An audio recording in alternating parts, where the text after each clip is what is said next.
Herzlich willkommen zu den Plenty Systems News im November 2023. In diesem Video haben wir natürlich wieder ein tolles Paket rund um das Thema Plenty Systems Produktentwicklung für euch dabei. Und dieses Paket packen wir gemeinsam aus nach dem Intro.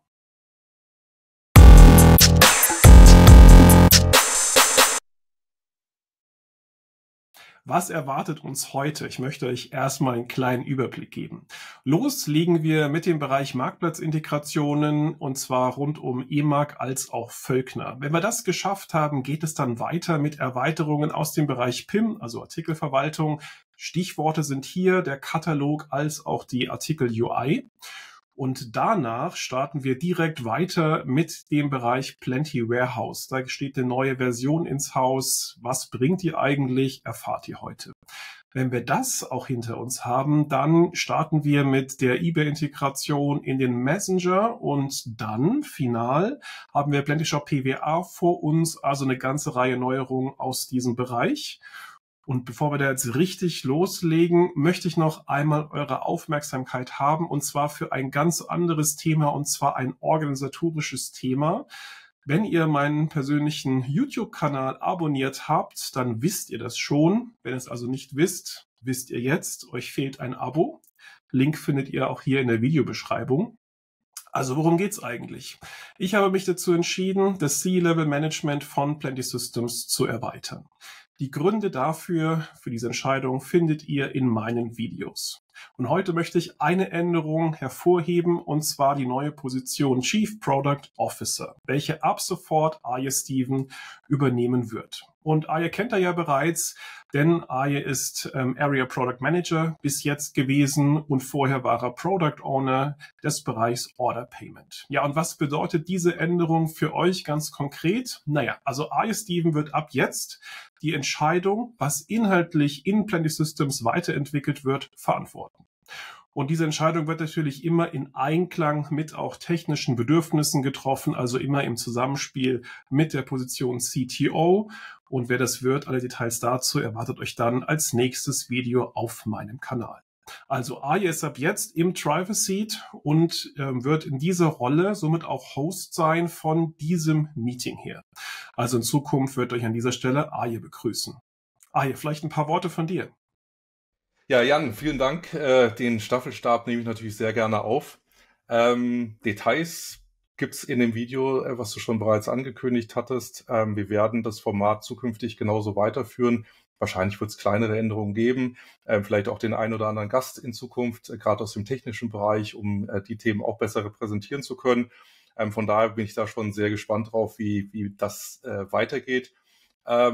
Es wird, solange es noch keinen Ersatz für mich gibt im Bereich OMS, mit Sicherheit der eine oder andere PM in Zukunft auch hier sein, der zu seinen Themen und zu ihren Themen, wir haben auch weibliche PMs, persönlich berichten kann.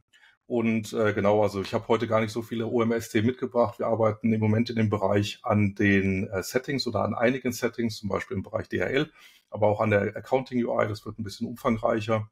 Ansonsten ist das Team beschäftigt mit dem Thema Plentyflow, um auch das Thema Automatisierung weiter voranzubringen. Das wird auch sehr spannend, aber dazu in Zukunft mehr. Dementsprechend gebe ich jetzt an Daniel Bleichroth weiter. Und genau, Daniel, deine Bühne, feuerfrei. Ja, vielen Dank, Arje. Ja, ich habe heute 2 Themen mitgebracht. Jan hat schon angekündigt. Das erste Thema ist eMAG. Wir haben die Beta-Phase erfolgreich abgeschlossen und jetzt in den Live-Betrieb gewechselt. Vielleicht noch ein paar Worte zu eMAG, also wie es funktioniert. eMAG funktioniert genau wie fast alle Marktplätze mittlerweile über den Katalog. Das heißt, ihr könnt eure Produkte relativ einfach in Rumänien, Ungarn und Bulgarien listen. Die Orders werden auch ganz normal wie gewohnt importiert. Und ein abschließender Satz zu eMAG noch. eMAG ist der größte Marktplatz in Südosteuropa und dementsprechend auch eine gute Erweiterung für euch alle. Das zweite Thema, was ich mitgebracht habe, ist Völkner. Völkner, da hatten wir bereits ein Plugin. Dieses haben wir jetzt umgezogen auf eine native Integration, also ähnlich wie Decathlon. Der Vorteil dabei ist die Skalierbarkeit, also somit auch die Möglichkeit, mehr Artikel in einem Schritt auf den Marktplatz zu bringen.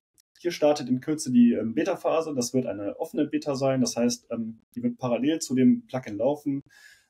Solltet ihr Interesse haben, im Forum gibt es einen entsprechenden Beitrag in Kürze mit einer Anleitung. Also gerne einfach ausprobieren und Feedback geben. Und das war es auch soweit schon von Plenty Channel. Und ich gebe weiter an den Thorsten. Ja, danke Daniel. Also wir starten heute mal mit Item. Also wie bereits mehrfach erwähnt, sind wir ja aktuell dabei, das Katalogformat für die Artikel zu erweitern und wir tun das in mehreren Teilschritten. Jetzt Anfang Oktober, da gab's ein Päckchen, das dem Format neue Felder bezüglich ASIN und EPID hinzugefügt hat und außerdem noch über 20 weitere Artikelinformationen. Guckt da am besten mal in den Changelog, da gibt's dann die komplette Liste. Das nächste Paket ist auch schon in Arbeit von zusätzlichen Artikeldatenfeldern, ist aktuell in QA, da wird aber jetzt demnächst noch einiges kommen. Anderes Thema ist die Artikel-UI. Da haben wir ja die Möglichkeit geschaffen, Inline-Table-Editing, also dass direkt in der Übersicht Artikeldaten bearbeitet werden können. Und was wir jetzt getan haben, ist, dass noch weitere editierbare Felder dazukommen. Und zwar sind es namentlich einmal die Barcodes, die Verkaufspreise und die Artikelnamen. Die könnt ihr euch jetzt da auch reinziehen. Dann, Jan hat es eben schon erwähnt, eine neue Version von Plenty Warehouse steht in den Startlöchern, ist aktuell in Beta, sozusagen in der Beta-App-Version. Und neben einem Update des Frameworks und einigen Bugfixes haben wir natürlich auch neue Optionen da drin. Das sind zum einen der Wareneingang. Da haben wir jetzt die Möglichkeit, Notizen aus dem Wareneingang direkt an die Nachbestellung zu hängen. Das war ein Feature-Wunsch tatsächlich aus der Community. Und im Bereich der Rollkommi ist es so, dass wir jetzt was ganz Neues geschaffen haben, und zwar die Möglichkeit, Boxen mit Aufträgen zu verheiraten, komplett im Vorfeld, also bevor man losrennt, um zu kommissionieren. Und für diejenigen unter euch, die ein sehr homogenes Produktportfolio haben, also auch gleich große Boxen, besteht sogar die Möglichkeit, das komplett automatisiert machen zu lassen. Das ist die Vorstufe zu einem weiteren Projekt, wo wir gerade an der Entwicklung sind, nämlich, dass wir auch komplette Trolleys verwalten können im Backend, wo die Boxen dann Bestandteil sind. Da kommt also noch einiges. Aber das erste Inkrement, wie gesagt, mit der nächsten App-Version, das müsste Version 1.024 sein. Dann noch ein kleines Update aus dem CRM-Bereich. Also der Fokus ist aktuell auf der eBay-Anbindung im Messenger. Die ist ja noch offen. Aber parallel dazu wird im Vorfeld jetzt schon eine neue Kategorisierungsoption kommen. Ja, die nennen wir aktuell Gruppen. Und die werden zusätzlich zu Typ und Status nochmal ermöglichen, dass man ja Nachrichten unterschiedlicher Art einordnen kann. Und eBay wird dann zum Beispiel einer dieser statischen neuen Gruppen werden. Es können aber auch Custom neue angelegt werden. Aber da kommen die Details dazu noch in Kürze. Und das war es erstmal von meiner Seite. Würde ich weitergeben an Tim. Ja, hallo. Danke, Thorsten. Mein Name ist Tim Müller-Speth. Ich bin hier als Product Manager verantwortlich für Plentyshop LTS und PWA.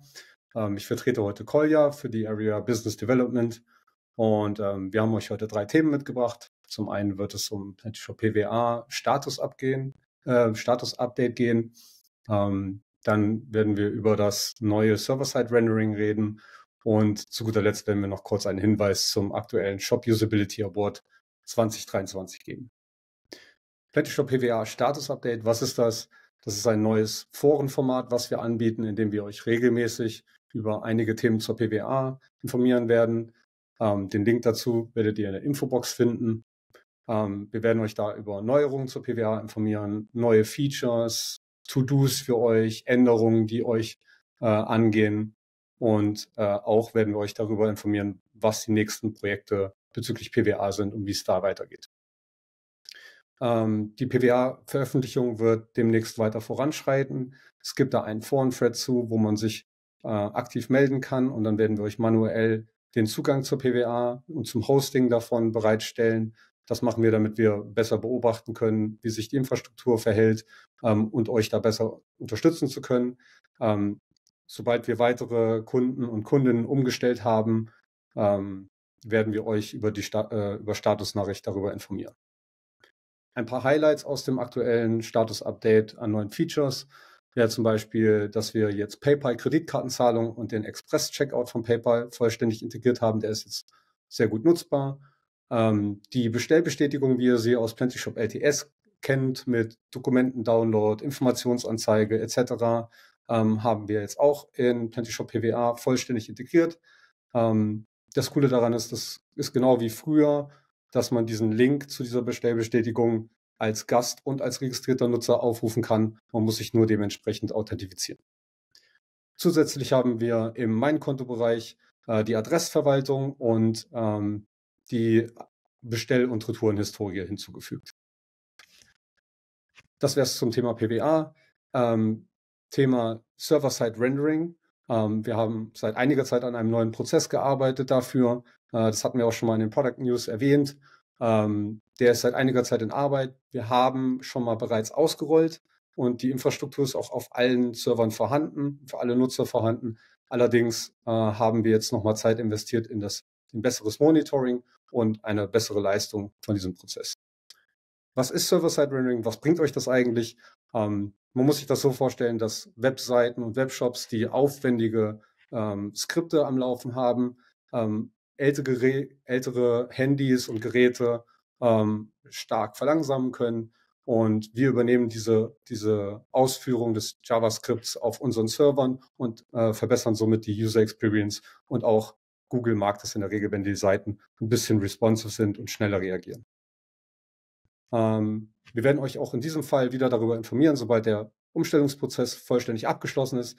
Derzeit sind alle PITs über 15.000 davon betroffen. Bei denen greift jetzt schon der neue Prozess. Und sobald wir damit fertig sind, werdet ihr darüber informiert. Zu guter Letzt noch ein kleiner Hinweis. Derzeit gibt es den Shop Usability Award. Der wird am 8.11. in München überreicht. Wir haben auch dieses Jahr wieder einige Kunden und Kundinnen von Plenty Systems mit unter den Nominierten. Und wir wünschen natürlich allen Teilnehmern alles Gute und viel Glück und ganz besonders natürlich unseren Plenty Shop LTS Kunden und Kundinnen. Und damit gebe ich zurück an Jan. Wunderbar. Vielen Dank, Tim. Und auch an diese Runde hier vielen Dank für alle eure Updates.